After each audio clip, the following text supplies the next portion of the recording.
All right, here are the progressive news headlines for Monday, July 6th from act.tv. Climate activists are celebrating today as two U.S. energy companies cancel the planned Atlantic Coast Pipeline, which was a sprawling, crazy project that would have transported, of course, very dirty fracked gas along a 600-mile route, endangering West Virginia, and North Carolina. Because remember, those pipelines, they leak and they explode.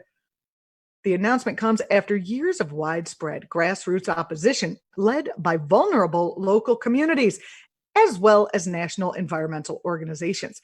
The Sierra Club's executive director, Michael Brune, said on Sunday, "Today is a historic victory for clean water, the climate, public health, and our communities." Duke and Dominion, gotta say, Dominion is a funny name for an energy company because that's what they're seeking. Anyway, Duke Energy and Dominion Energy did not decide to cancel the Atlantic Coast Pipeline. This is a quote from Michael Brune. "The people and the frontline organizations that led this fight for years forced them into walking away." Perhaps we can speak with our upcoming guests on the program. And if you're watching on YouTube, her interview will be up shortly. R.L. Miller is coming on to join us, and we can maybe talk to her a little bit about fighting the fracked gas pipelines from inside the Democratic Party. In other news, civil rights groups are fighting for a new ordinance, fighting the new ordinance that's coming out of Alamance County in North Carolina. This ordinance blocks people, the residents there, from their constitutional right to protest.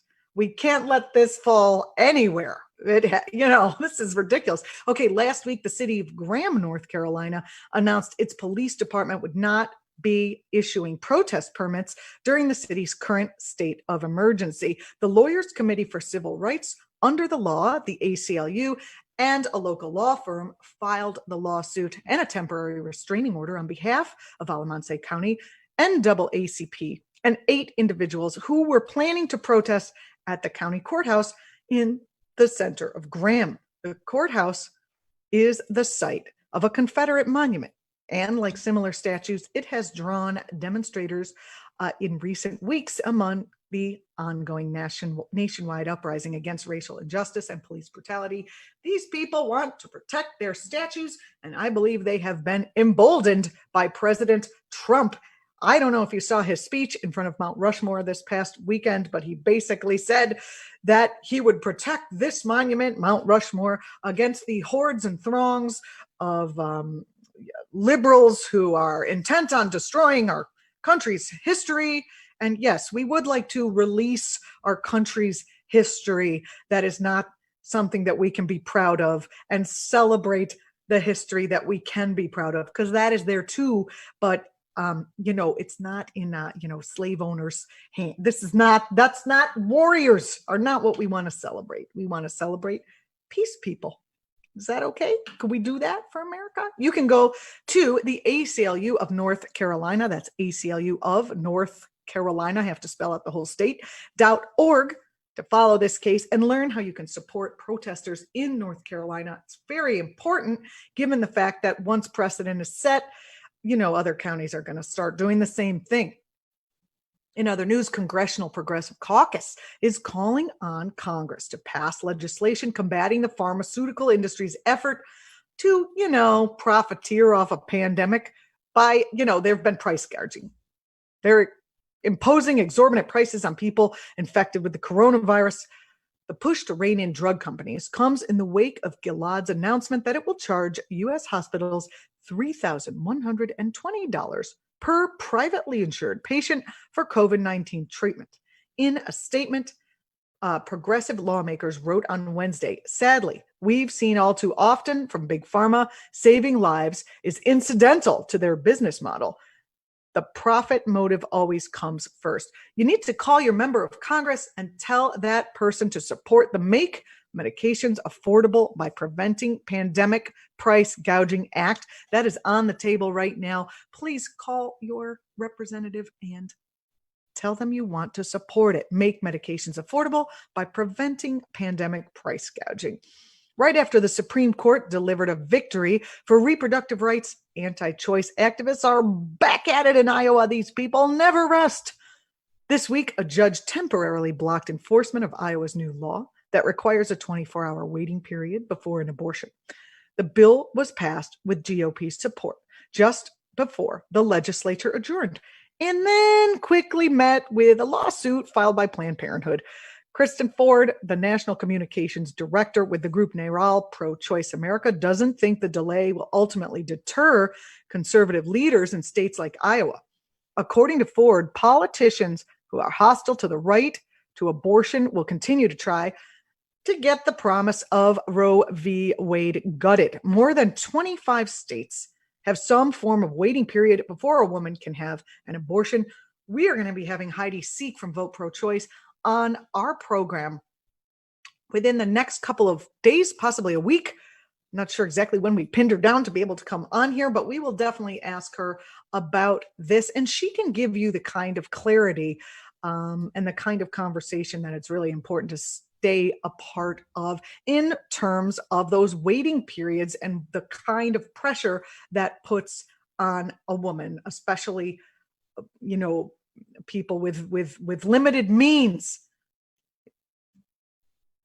It's not like we just find out we're pregnant and then run and don't think about it and get an abortion. I mean, even saying you need to have a 24-hour waiting period, it's basically like just putting a tax on it, because people have to travel sometimes to go get abortions, and then they have to stay overnight there. They have to take time off from their work. They have to secure childcare for their other children. That is what this is about. It is not really about, it's an economic penalty. It says nothing to do with how they sell it, which is like, oh, maybe if you think about it and pray about it for 24 hours, you'll see the light. It's not about that at all. You can go to voteprochoice.us/act to receive a personalized voter guide with recommendations of pro-choice candidates in every race on your ballot. And there you go. Heidi Seek will be on tomorrow. I'm just finding out. How exciting. This is good. And we will continue this discussion with her right here on our Twitch page and on our Facebook page. If you're watching on YouTube, you can just subscribe, and all the interviews we do will come, into your YouTube page. Washington Redskins owner Dan Snyder announced on Friday that he would conduct a thorough review of his NFL team's racist name, which uses a harmful slur for Indigenous people. Snyder's signal that the potential name change could be forthcoming comes after decades of outcry from Indigenous people, all of which he dismissed in 2013 by claiming he would never change the name. The catalyst for the review appears to be the demands made by the team's corporate partners, FedEx, baby, which sponsors the Redskins home stadium. And the CEO of FedEx is a partial owner of the team, because every rich person owns everything else. There's like 5 guys who own everything. Anyway, that guy released a statement Thursday saying, "We have communicated to the team in Washington our request that they change the team name. Financial pressure has also come from Nike, Pepsi, and at least 87 other investors that rely on Black people to spend their money with them." And Indigenous people, I'm assuming.